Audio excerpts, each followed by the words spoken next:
Dobrý den, vítám vás na prezentaci Tatra 805 Historic týmu a dovolte mi, abych vás provedl po 4 světadílech. V roce 1987 se nám podařilo zakoupit malý terénní automobil Tatru 805, kterou jsme v průběhu let přestavili na expediční. Po dvouleté přípravě na podzim roku 1989 se brněnští rogalisté vydávají z Jakubského náměstí na cestu do severní Afriky k pohoří Atlas. Omluvte zhoršenou kvalitu dochovaného filmového materiálu. Po týdenním průjezdu Itálií se večer vyloďujeme v Tunisu, který nás druhý den pohlcuje pulzem města.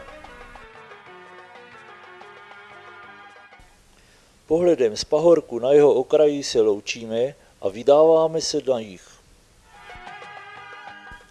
Na okraji Sahary si pokládáme otázku, jaká asi je. Na odpověď nemusíme dlouho čekat. První písek, první problém, rozlomená převodovka našich známých. Opravujeme a společně pokračujeme.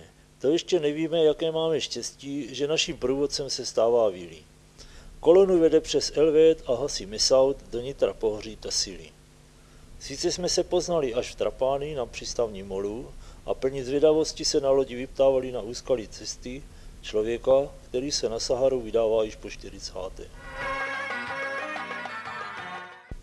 Při jízdě po kvalitní silnici od oázy k oáze věnujeme pohledy širokým údolím.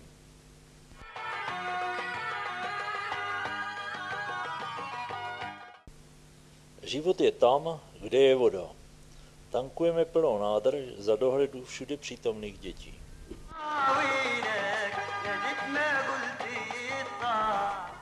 V prachové bouři překonáváme rozlehlé údolí a následující podvečerní výjezd na úbočí hor zakončuje dnešní den.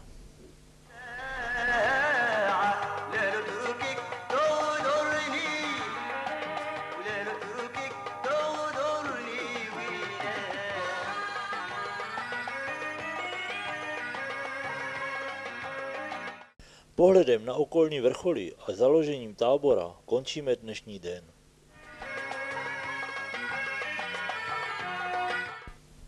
Ráno nacházíme kresby starých pastevců a jejich dnešní ukryty před palčivým sluncem. Po naplnění našich žaludků za polední přestávky se věnujeme za stálého napomínání naší lékařky pouštním zmíjím. V kamenitém sedle pozorujeme koráby pouště. 720 km za námi je Džanet a už třetí den směřujeme k Hogaru. Nejprve písek, pak kamení. Časté průjezdy vádí a není prudké stoupání.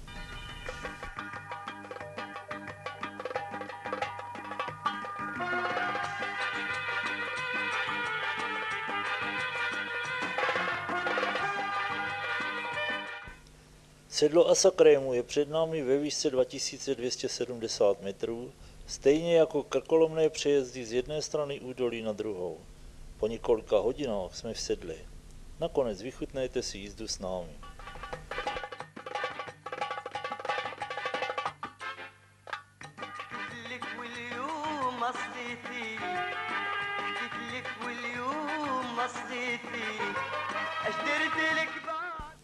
Ze sedla nás na vrchol vede pěšina. Jsme v srdci Hogaru, obklopení vrcholy nádherných hor. Návštěva kaple a poustevny, stejně jako společné foto, patří k zážitku tohoto dne. Před námi je cesta do Tamaranasetu, ohlášení průjezdu a vybavení na místní policejní stanici. Na prohlídku města a návštěvu tržnice zbývá pár hodin.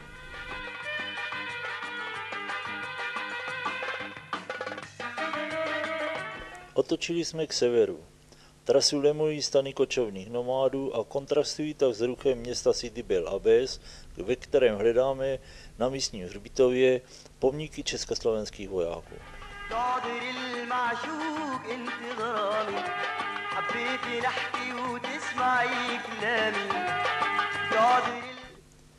Další obrazový záznam z cesty se nedochoval. Přenesme se proto přímo do Maroka na úbočí západního Atlasu.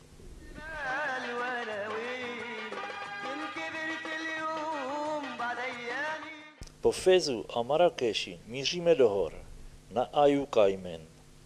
Loučíme se s Atlasem, na východě Alžír, na jihu Mauretánská poušť a na západě Atlantik.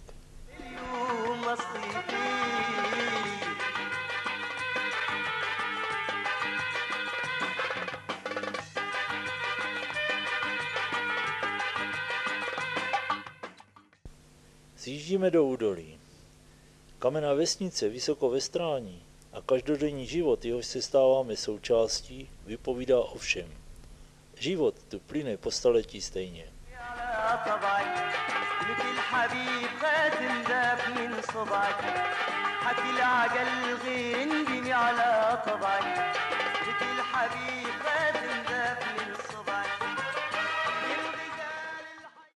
Hledáme místní pekárnu. Místní placky jsou chutné a v Tatře se podávají jen tak.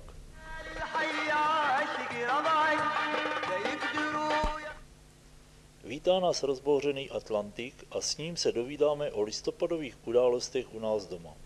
Přes Casablanku a Rabat spěcháme domů. Po 16 000 kilometrech a 2 měsících strávených na cestách končí expedice Atlas 89.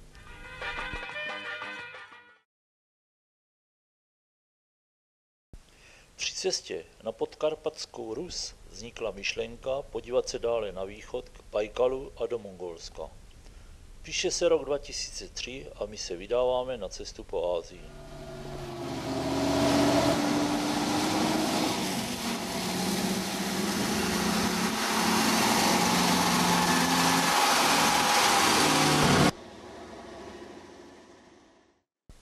Přes Lvov a Žitomír přijíždíme do Kyjeva, kde si vychutnáváme atmosféru večerního náměstí.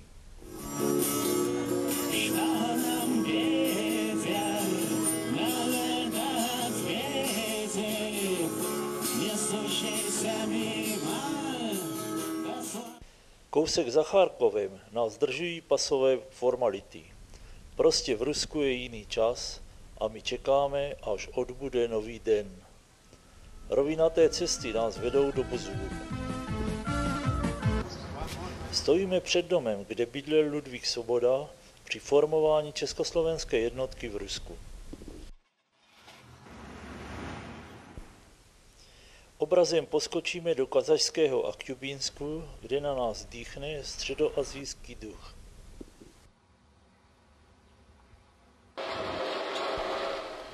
Čeká nás přesun 1500 kilometrů na hranice Kyrgyzstánu, stepí mezi orly.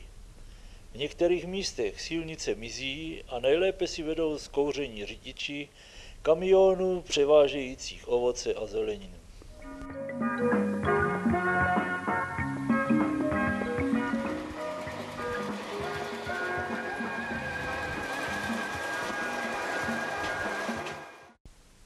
Množství rázů do podvozku je zkouškou i pro přitíženou Tatru.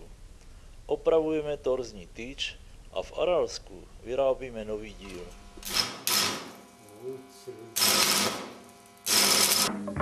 Tam v dáli je vysychající moře Aralsk. My se k němu dostáváme po 30 kilometrech. Otisk pneumatik zanecháváme na břehu a pokračujeme na jih. Zcela nečekaně se v mlžném oparu před námi objevují odpalovací rampy a řídící středisko kosmického centra Bajkonuru. Vstup se nám vyřídit nepodařilo, proto ještě poslední fotka na památku a pokračujeme dál. Po bezproblémovém přechodu hranic nás vítá Lenin. Jsme v Kyrgyzstánu u přehrady Kirovskaja.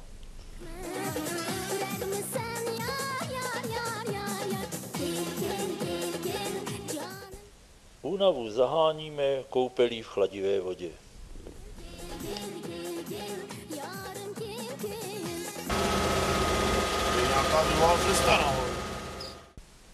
Cesta nebyla jen dlouhá. ale vystoupali jsme i vysoko, do 3349 metrů. V druhém sedle nás zastihuje silná bouře. Valící se voda a překrásné údolí nás přivádí do další oblasti. Burana, věž minaretu z 12. století, nedaleko Biškeku.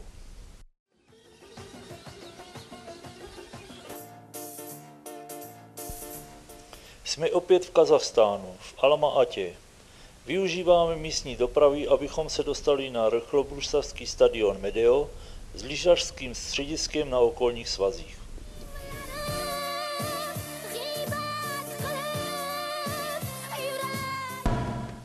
Pohledem z horní paluby se dostáváme na silnice Altaje.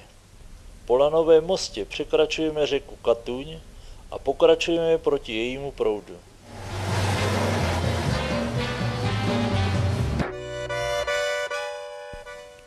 Míjíme poslední z ruských vesnic a údolím sjíždíme na mongolské území.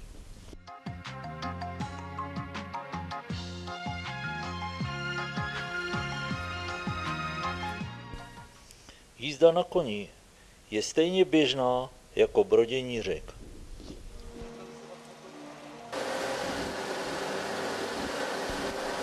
Přebrodili jsme několik řek, ale mosty a dopravní značky se objevují teprve v hlubokém vnitrozemí.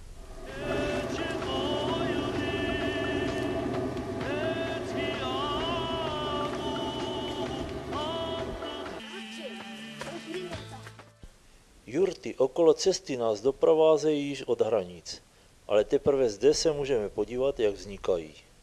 Sledujeme pastevce a jejich děti sledují nás.